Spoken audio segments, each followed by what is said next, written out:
Hello बच्चों, स्वागत है आपका अपने यूट्यूब चैनल जैकपुर पे। बच्चों, आज के इस वीडियोस में हम डिस्कस कर रहे हैं क्लास 7 का मंथली असेसमेंट ऑफ जनवरी 2022।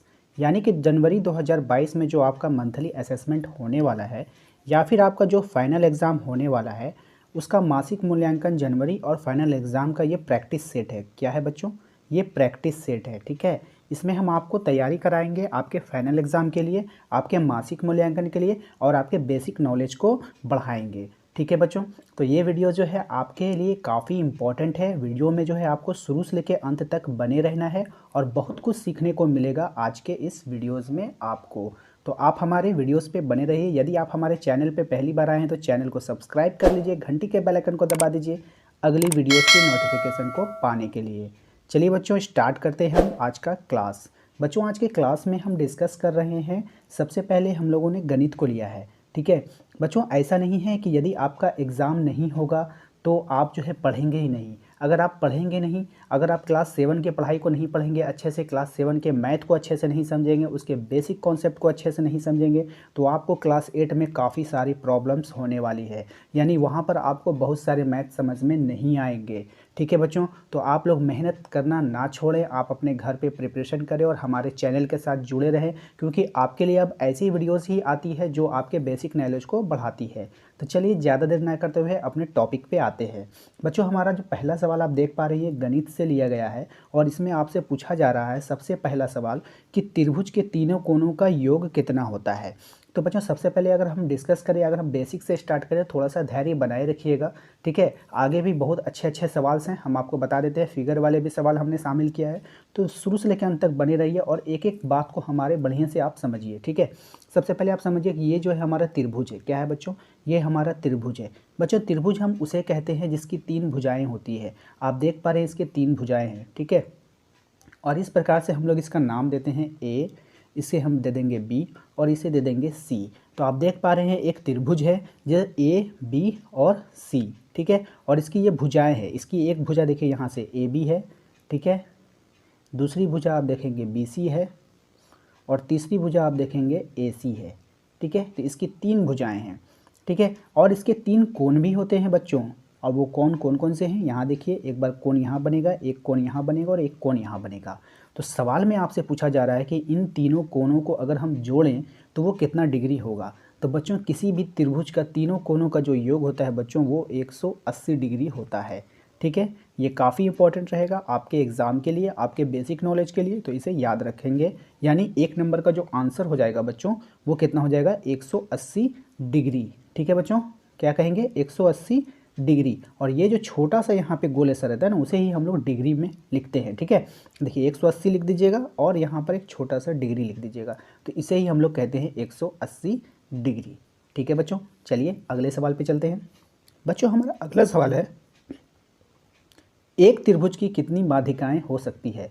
देखिए ये त्रिभुज है। ठीक है, एक त्रिभुज है।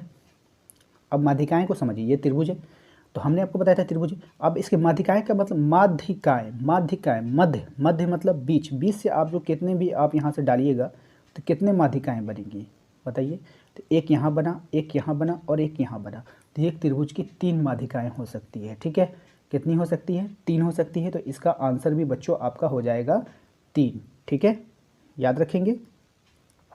चलिए नेक्स्ट सवाल है हमारा, 82 डिग्री का पूरक कोण क्या होगा। देखिए बच्चों, पूरक कोण, जब आपको पूरक कोण निकालने के लिए कहा जाएगा या फिर आपको संपूरक कोण निकालने के लिए कहा जाएगा, बस यही आपको 2 तरह का कोण आपसे पूछा जाता है आपके एग्जाम में। ठीक है बच्चों, तो यदि आपसे आप पूरक कोण पूछा जाएगा, जैसे कि सवाल में पूछा गया है 82 डिग्री का पूरक कोण, तो बच्चों जब भी आपसे पूरक कोण पूछा जाएगा तो आप 90 में घटाकर बताएंगे। ठीक है, तो 90 में आप 82 को घटा दीजिए, कितना होगा? 8। तो इसका आंसर हो जाएगा 8 डिग्री। यदि बच्चों आपसे संपूरक कोण पूछता तो आप 180 में घटाकर बताते। ठीक है बच्चों, उम्मीद करते हैं कि आपको समझ में आ गया है। बच्चों, ये हमने आपको बताया है कि आज जो हम डिस्कस कर रहे हैं बच्चों, तो ये हमारा प्रैक्टिस सेट है। ये ओरिजिनल मंथली असेसमेंट या फिर मासिक मूल्यांकन बिल्कुल भी नहीं है। ये आपके बेसिक नॉलेज को बढ़ाने के लिए है, आपके मंथली असेसमेंट में हेल्प करने के लिए है या फिर आपके फाइनल एग्जाम में हेल्प करने के लिए है, जो आपको 100% हेल्प करेगा और आपके नॉलेज को बढ़ाएगा।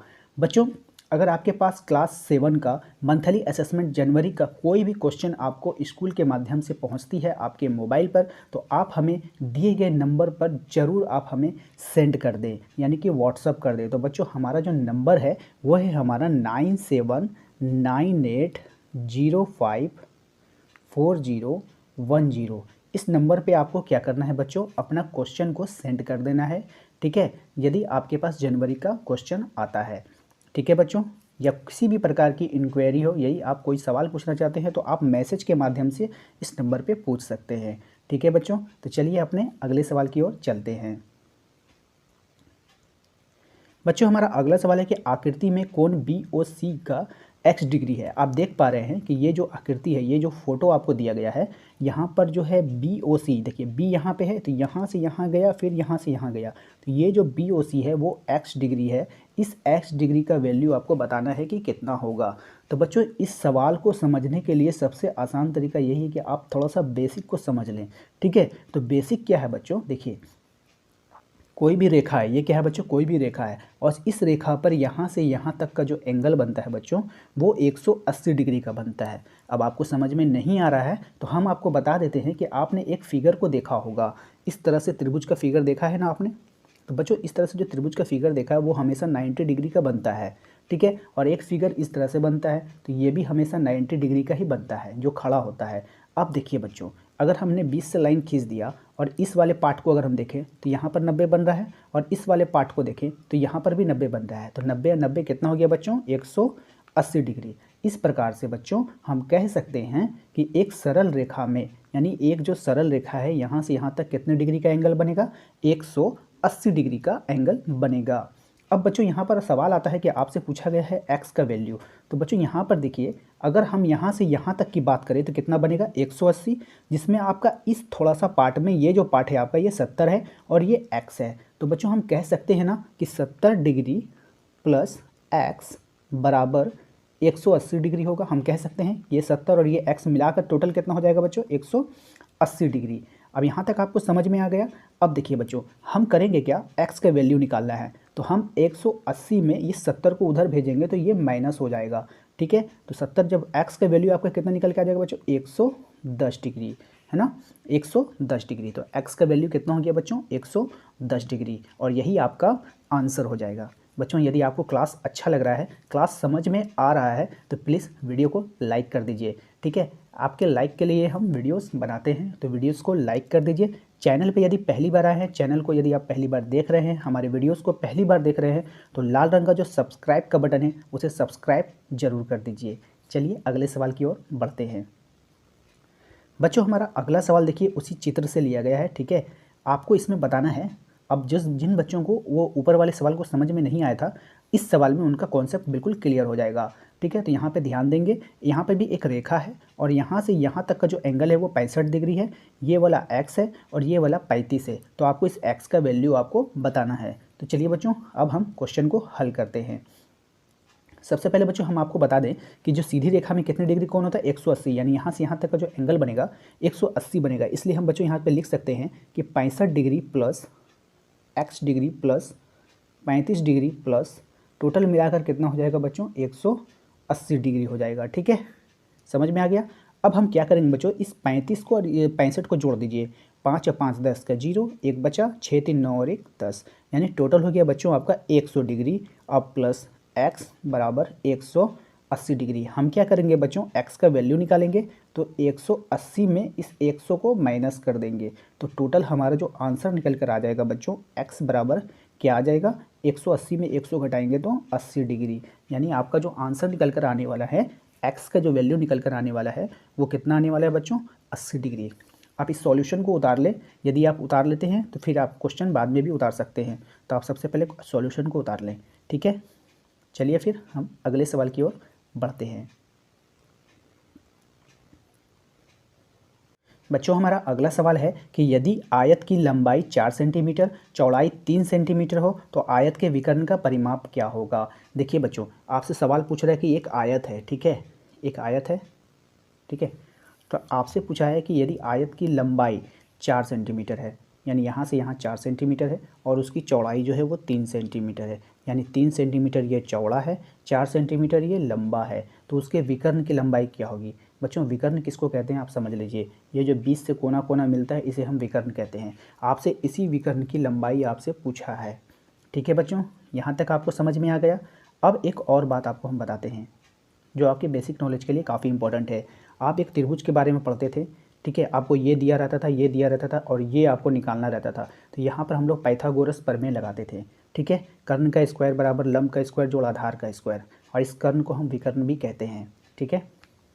चलिए अब सवाल को हम हल करेंगे, आप ध्यानपूर्वक समझेंगे। अब देखिए ये फिगर हो गया बच्चों, हमने फिगर बना दिया है। उम्मीद करते हैं कि आप लोग भी फिगर को बना लिए होंगे, ठीक है। इस फिगर को बना लेंगे। फिगर बनाने के बाद बच्चों आपको हम सवाल पे आते हैं, ठीक है। देखिए पाइथागोरस प्रमेय से हम लोगों का जो सवाल था वो विकर्ण का स्क्वायर यानी कर्ण का स्क्वायर, लंब का स्क्वायर जोड़ चौड़ाई का स्क्वायर, ठीक है, ठीक है ना।